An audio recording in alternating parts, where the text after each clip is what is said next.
ദുരൂഹ സാഹചര്യത്തിൽ പരിക്കേറ്റ് ചികിത്സയിലായിരുന്ന യുവാവ് മരിച്ചുവെന്ന വാർത്തയാണ് ആലപ്പുഴയിൽ നിന്ന് വരുന്നത്. പരിക്കേറ്റത് സമീപവാസികളായ യുവാക്കളുടെ മർദ്ദനത്തിലാണ് എന്നാണ് ബന്ധുക്കൾ ആരോപിക്കുന്നത്. ആലപ്പുഴ പുളിങ്കുന്ന് കുന്നുമ്മ സ്വദേശി സുരേഷ് കുമാറാണ് മരിച്ചത്.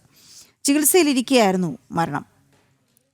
സുധീഷ് ഗോപാൽ കൂടുതൽ വിവരങ്ങളുമായി ചേരുന്നു. സുധീഷ്, ഇതെന്താണ് സംഭവിച്ചത് എന്ന് വ്യക്തമാകുന്നില്ല. ഏതായാലും ഈ പരിക്കേറ്റ യുവാവിന് മരണം സംഭവിച്ചിരിക്കുന്നു.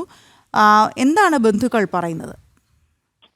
വീണ സുരേഷ് കുമാർ എന്ന 30 വയസ്സുകാരനാണ് മരിച്ചത്. ഇദ്ദേഹം കഴിഞ്ഞ 20-ന് രാത്രിയിലാണ് മർദ്ദനമേൽക്കുന്നത്. ഇത് രാത്രിയിൽ വീട്ടിൽ ഉണ്ടായിരുന്ന സുരേഷിനെ ഫോണിൽ സമീപവാസികൾ വിളിച്ച് പുറത്തിറക്കി പുറത്തേക്ക് കൊണ്ടുപോയി മർദ്ദിക്കുകയായിരുന്നു എന്നാണ് ബന്ധുക്കൾ പറയുന്നത്.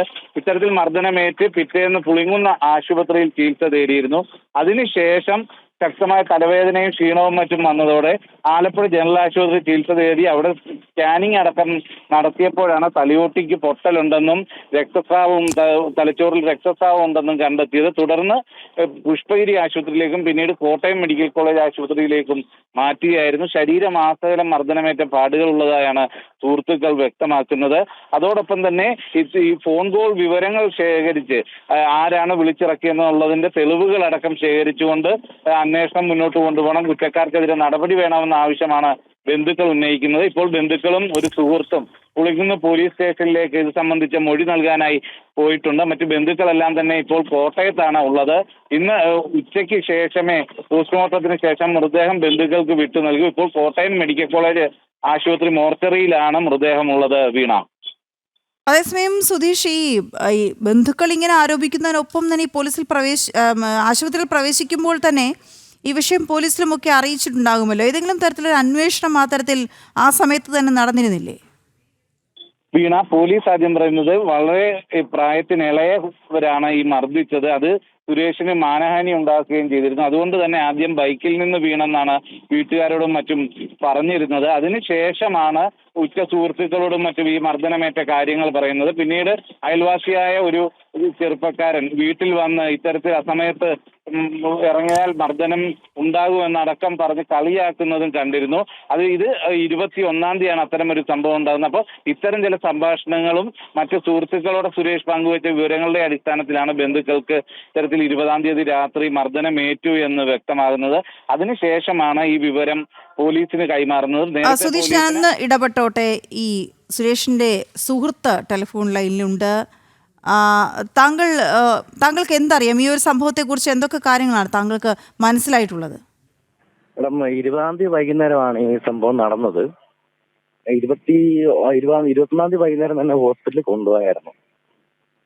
തലയ്ക്ക് ചെറിയൊരു ആഘാതം ഏറ്റിട്ടുണ്ട്. അതിന് ഫ്ലൂയിഡ് ബ്ലഡുമായിട്ടാണ് ചെയ്യിക്കാത്തത് വന്നുകൊണ്ടിരുന്നത്. ഹലോ, അപ്പോൾ ഈ സംഭവം നടക്കുമ്പോൾ ഈ ഒരു ഏതാണ്ട് ഒരു ദിവസം കഴിഞ്ഞിട്ടാണല്ലോ ആശുപത്രിയിൽ എത്തിക്കുന്നത്. പിറ്റേ ദിവസമാണല്ലോ ആശുപത്രിയിൽ കൊണ്ടുപോകുന്നത്. ഇതിനോടകം സുരേഷ് എന്തെങ്കിലും കാര്യങ്ങൾ വ്യക്തമാക്കിയിരുന്നോ? അന്ന് ആ സമയത്ത് പറഞ്ഞില്ലായിരുന്നു. അത് കഴിഞ്ഞ് 2 ദിവസം കഴിഞ്ഞിട്ടാണ് ഈ കാര്യങ്ങൾ പറയുന്നത്. അവൻ വണ്ടിയിൽ നിന്ന് വീണു എന്നുള്ളതാണ് അറിഞ്ഞത്. പക്ഷെ അത് കഴിഞ്ഞാണ് നമ്മൾ അറിഞ്ഞത് അവനെ മർദ്ദിച്ചതാണ് എന്നറിയുന്നത്. അപ്പോൾ ആരുടെയെങ്കിലും പേരുകൾ പറഞ്ഞിരുന്നോ? ആരുടെ ഭാഗത്തു നിന്നാണ് ഇങ്ങനെ ഉണ്ടായത് എന്ന കാര്യം പറഞ്ഞിരുന്നോ? അവിടെ ഉള്ള ഒരാളുടെ പേര് പറഞ്ഞായിരുന്നു. നന്ദന്റെ മോൻ എന്ന് പറഞ്ഞായിരുന്നു.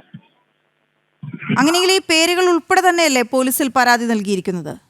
പോലീസിൽ പരാതി തന്നെ നൽകിയിരിക്കുന്നത്. അത് തന്നെ ഇപ്പൊ സ്റ്റേഷനിൽ വിളിച്ചിട്ടുണ്ട്. ഞങ്ങളിപ്പോ അങ്ങോട്ട് സ്റ്റേഷനിലേക്ക് പോകാൻ വേണ്ടി വീട്ടിൽ നിന്ന് ഇറങ്ങിയതേ ഉള്ളൂ. അങ്ങോട്ട് പോകാൻ വേണ്ടി പോവുകയാണ്. ഇതിപ്പോൾ സുരേഷ് കുമാറിന്റെ ജീവൻ നഷ്ടമായിരിക്കുകയാണ്. അപ്പോൾ ഈ പേരുകളടക്കം ഇത്തരത്തിലൊരു ദുരൂഹ സാഹചര്യത്തിലാണ് മരണം സംഭവിച്ചിരിക്കുന്നത്, ചില പ്രശ്നങ്ങൾ ഉണ്ടായിരുന്നു എന്ന കാര്യം ചൂണ്ടിക്കാണിച്ചപ്പോൾ പോലീസ് ആ വിഷയം എങ്ങനെയാണ് കൈകാര്യം ചെയ്തത്? ഇല്ല, സ്റ്റേഷനിലേക്ക് നമ്മളിപ്പം കംപ്ലൈന്റ് ഓൾറെഡി വിളിച്ചു പറഞ്ഞപ്പോഴേക്കും അങ്ങോട്ട് ചെല്ലാനാണ് പറഞ്ഞിരിക്കുന്നത്. വേണ്ടപ്പെട്ടവര് സ്റ്റേഷനിലേക്ക് ചെല്ലാനാണ് പറഞ്ഞിരിക്കുന്നത്. ഞങ്ങള് ഒരു 4 പേരുണ്ട്. അവരെ അപ്പന്റെ റിലേറ്റീവ് 2 പേരുണ്ട്. ഞങ്ങൾ 2 പേരുമായിട്ട് പോകാൻ വേണ്ടി ഇറങ്ങി ഇവിടെ വെള്ളം കയറി കിടക്കുന്ന കാരണം അങ്ങോട്ട് എത്താൻ ശകലം പാടാണ്. ഈ മർദ്ദനത്തിൽ ഗുരുതരമായി പരിക്കേറ്റിരുന്നല്ലോ സുരേഷിന്. അപ്പോൾ ആശുപത്രിയിൽ പ്രവേശിപ്പിക്കപ്പെടുന്ന സമയത്ത് പോലീസിൽ അറിയിച്ചിരുന്നില്ലേ? ആശുപത്രിയിലുള്ളവരോ അല്ലെങ്കിൽ ആശുപത്രി അധികൃതരോ അല്ലെങ്കിൽ കൂടെ ഉണ്ടായിരുന്നവരോ പോലീസിൽ ആ സമയത്ത് അറിയിച്ചിരുന്നില്ലേ? ഇല്ല, പുഷ്പഗിരി ഹോസ്പിറ്റലിലാണ് കൊണ്ടുപോയത്. ഇന്നലെ വൈകുന്നേരമാണ് അവിടുന്ന് മെഡിക്കൽ കോളേജിലേക്ക് കൊണ്ടുപോകുന്നത്. അവിടുന്നാണ് സ്റ്റേഷനിലേക്ക് കംപ്ലൈന്റ് പോകുന്നത്.